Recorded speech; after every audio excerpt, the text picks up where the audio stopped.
Assalamualaikum warahmatullahi wabarakatuh. Halo semuanya, perkenalkan nama saya Michelle Nervani dengan NIM 2304068. Saya merupakan mahasiswi dari Prodi Pendidikan Bahasa Indonesia Universitas Samudra Langsa. Jadi di video kali ini saya ingin menjelaskan sedikit tentang budaya yang ada di Provinsi Papua Pegunungan. Yuk simak video saya ya. Papua Pegunungan adalah provinsi di Indonesia dengan ibu kota Kabupaten Jayawijaya atau Wamena. Provinsi ini dimekarkan dari Papua pada 30 Juni 2022 bersama Papua Selatan dan Papua Tengah.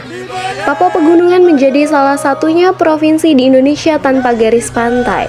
Luas wilayahnya 51.213 km persegi dengan jumlah penduduk sekitar 1,47 jiwa pada tahun 2024. Kabupaten Jayawijaya adalah salah satu kabupaten di Provinsi Papua Pegunungan yang terletak di kawasan Pegunungan Tengah. Ibu kota kabupaten ini terletak di distrik Wamena dalam kawasan Lembah Baliem.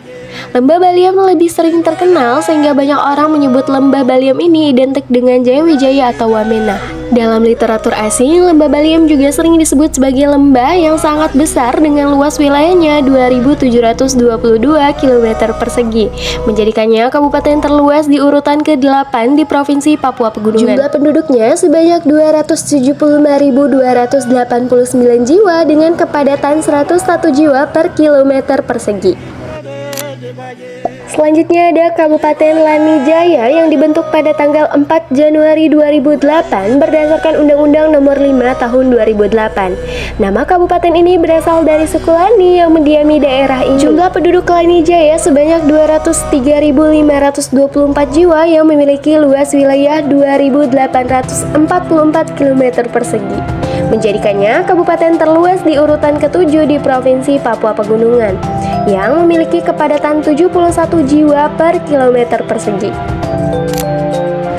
Kabupaten Yalimo adalah sebuah kabupaten di Provinsi Papua Pegunungan yang dibentuk pada tanggal 4 Januari 2008 berdasarkan Undang-Undang Nomor 4 Tahun 2008. Kabupaten Yalimo dimekarkan dari Kabupaten Jayawijaya dengan ibu kota yang terletak di distrik Elelim dengan luas wilayahnya 3.628 km persegi. Dengan jumlah penduduk Kabupaten Yalimo yaitu sebanyak 104.913 jiwa dengan kepadatan 28 jiwa per kilometer persegi. Selanjutnya ada Kabupaten Tolikara. Ibu kota kabupaten ini terletak di distrik Karubaga yang memiliki luas wilayah 3.664 km persegi. Jumlah penduduk Kabupaten Tolikara yaitu 251.661 jiwa dengan kepadatan penduduk 68 jiwa per kilometer persegi. Wilayahnya bergunung dan memiliki ketinggian sekitar 1.600 sampai 2.500 meter di atas permukaan laut. Iklimnya sejuk sehingga cocok untuk pertanian dataran tinggi.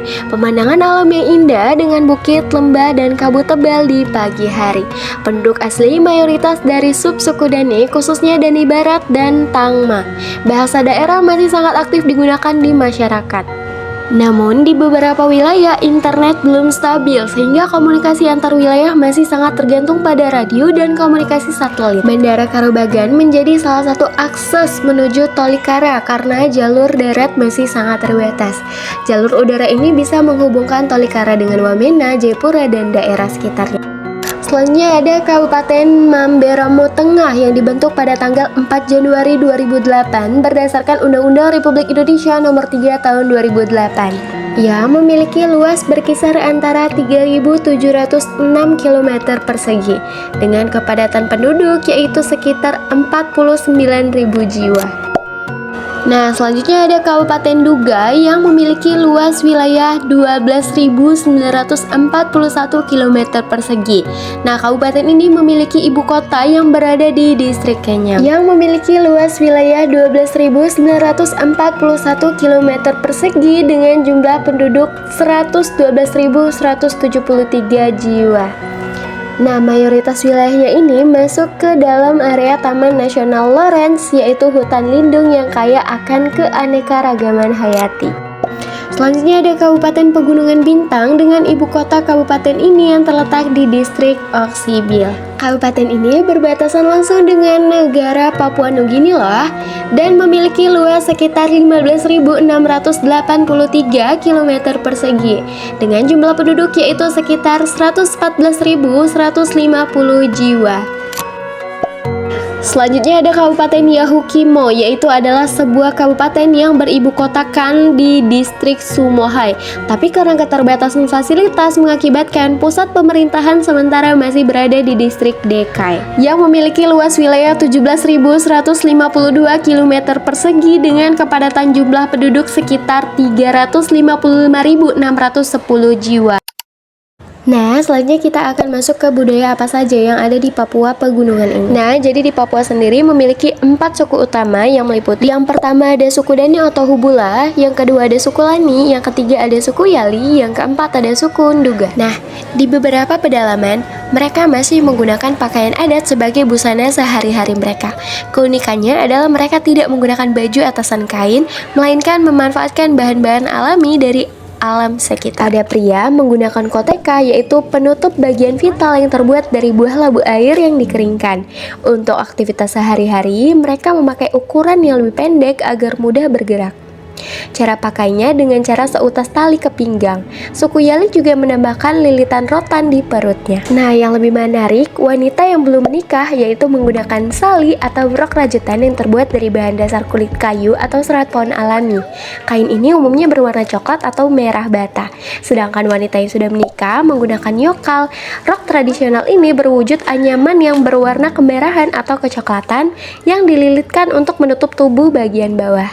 Nah, jadi rumah adat asli masyarakat suku-suku di wilayah Papua Pegunungan, terutama suku Dani, yaitu adalah rumah Honai. Rumah ini dirancang khusus tanpa jendela untuk menahan udara dingin di pegunungan. Jadi salah satu upacara yang sering banget dilakukan oleh suku pedalaman yaitu adalah acara bakar batu.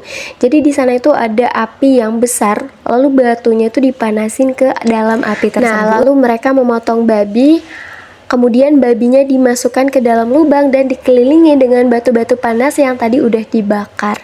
Dan ini semua tuh dilakukan bersama-sama. Nah, jadi ini tuh buat kedekatan warga semakin erat. Nah, jadi kegiatan sehari-hari perempuan itu mereka membuat noken. Noken ini nggak hanya dipakai untuk membawa barang, tapi juga menunjukkan status sosial. Nah, jadi kalau misalkan nokennya itu berwarnanya cerah, jadi itu berarti menunjukkan dia belum nikah. Nah, sedangkan yang sudah menikah, nokennya terlihat lebih gelap warnanya. Jadi kalau misalkan kalian punya rencana mau cari pacar orang Papua, nggak perlu susah-susah buat tanya apakah sudah berkeluarga atau belum, tinggal lihat aja warna nokennya. Betul?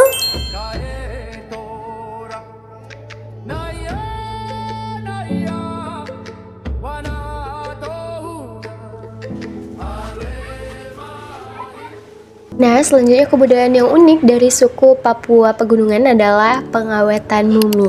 Jadi ini tuh mumi umurnya udah ratusan tahun. Nah, jadi mumi yang diawetkan ini sebelumnya adalah kepala suku. Kepala suku perang. Ya, dia perjanjian saya mati harus dikeringkan hasil keturunan saya menikmati. Umurnya 300-an lebih. Termasuk saya generasi ke-8. Ya. Jadi kalau kalian perhatikan tuh jarinya seperti terpotong. Jadi ada namanya tradisi potong jari. Tradisi ini merupakan tradisi suku Dani yang dilakukan sebagai bentuk berduka cita dan mengenang orang terdekatnya yang telah meninggal dunia. Mungkin dia punya anak mati atau ibu mati. Tidak sembarangan. Jadi proses untuk menjadikan mumi ini hanya dilakukan dengan cara diasap. Jadi tidak dibungkus apapun, hanya dengan diasap di dalam honai yang bisa mengambil waktu sampai 1 tahun. Nah, jadi kalau kita perhatikan banyak banget ya kebudayaan-kebudayaan yang ada di Indonesia dengan jenis yang beragam dari berbagai suku dan daerah. Terima kasih sudah menonton video saya ya. Cukup sekian yang dapat saya sampaikan. Kurang lebih saya mohon maaf. Saya akhiri. Wabillahi taufiq wal hidayah. Wassalamualaikum warahmatullahi wabarakatuh. Sampai jumpa teman-teman.